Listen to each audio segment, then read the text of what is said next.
Mici. Čau lidi, před týdnem jsem vypustil na internet video, jak piju protein v králíkovi, pak taky bez králíka, a vypustil jsem zároveň tady s tímhle videem nějaký dotaz, jestli byste třeba stáli o to, abych pokračoval v nějakém točení. Takže jsem se rozhodl po nějakých kladných hlasech, že to teda zkusím. Tohle je teda moje první, uvidíme, jak to dopadne, třeba taky poslední nějaký videolog. To je asi tomu, co mě tady vedlo. Dneska byl krásný den, jak to vidíte, obloha skoro vymetená. Zapadá nám krásně sluníčko, tak jsem si usmyslel, že to přírodu trošku zneužiju a natočím něco venku. Vzhledem k tomu, že už je teplo a sice je konec února, ale teplo je naprosto brutální. Co dneska teda nás čeká? Tak doběhl jsem sem po nějaký asi kiláku a půl. Mě to sem trvalo do Mečku, kde bydlím. A nedoporučuji někomu běhat se stavitivem, docela mi to domlátilo záda. Jinak to bylo takový docela náročný technicky ten běh, protože to bylo trošku bahínko a takhle. Ale pryč od toho. Co nás dneska čeká? Dneska vám ukážu takzvaný Tabata trénink. Chci vám to ukázat právě proto, že spousta lidí teď si už myslí, že konečně začíná léto nebo bude začínat léto a chcou hubnout do plavek, tak tohle je takový super cesta, jak začít. Trvá to cca nějaký 4 minutky a podle cviku, který si do toho Tabata tréninku zvolíte, tak můžete posílit naprosto cokoliv. Já to třeba ráno jezdím s klikama a takhle. Dneska si to ukážeme s angličákama. Proč angličáky? Já angličák považuji za takový brutus cvik, protože ho hrozně nemám rád. Spousta crossfitáků ho zná, jezdí ho. Spousta lidí, co bylo na Spartan Race, si ho zamilovali, anebo ho nenávidí stejně jako já. Já jsem jich teda musel dělat asi 50 na tom Spartan Raceu v Vořeticích. A bylo to pro mě teda takový nepříjemný. Takže jo, to bude k tomu úvodu a pomaličku se pustíme do toho. Pustíme hudbu a půjdeme do toho. Jo.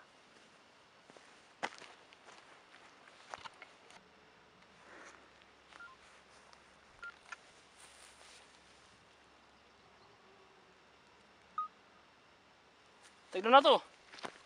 Jsem polonahý, abych vám ukázal, že je fakt brutus teplo venku už, takže čekáme na hudbu. Tady se zahřeju.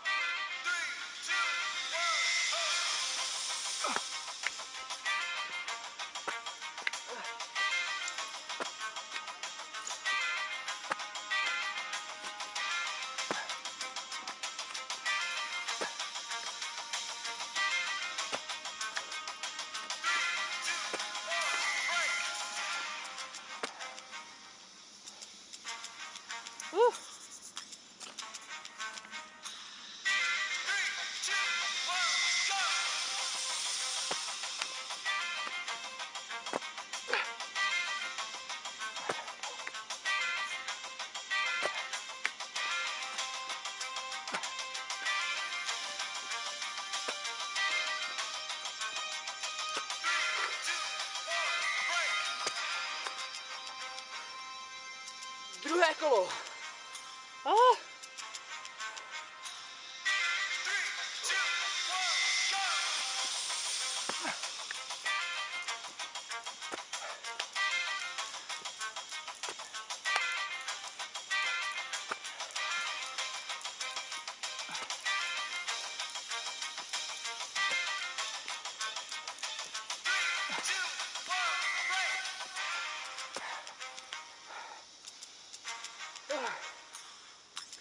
Mám tady docela strach, že mi sežere nějaká srnka.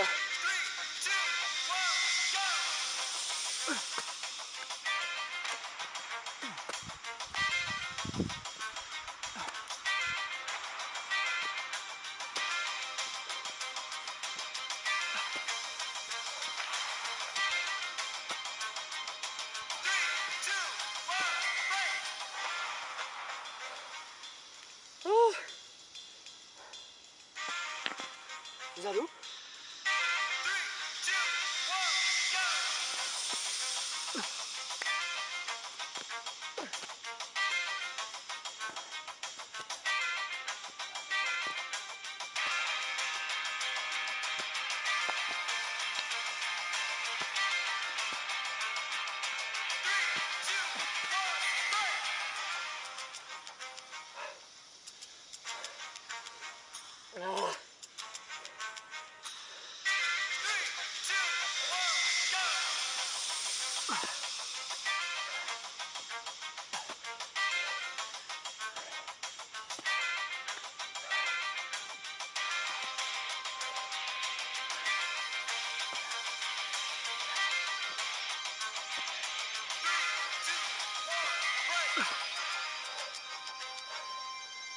Já už nemůžu.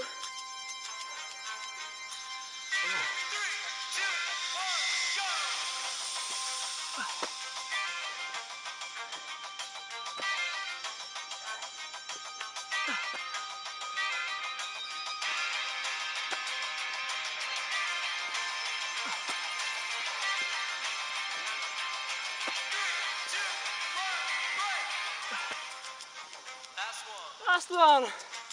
Pojďme.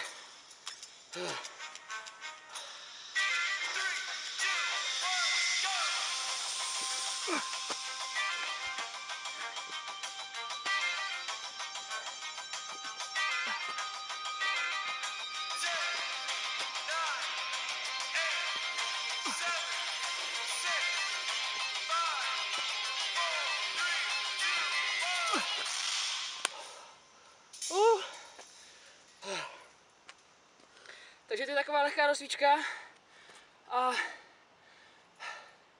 uvidíme se příště, možná. Čau.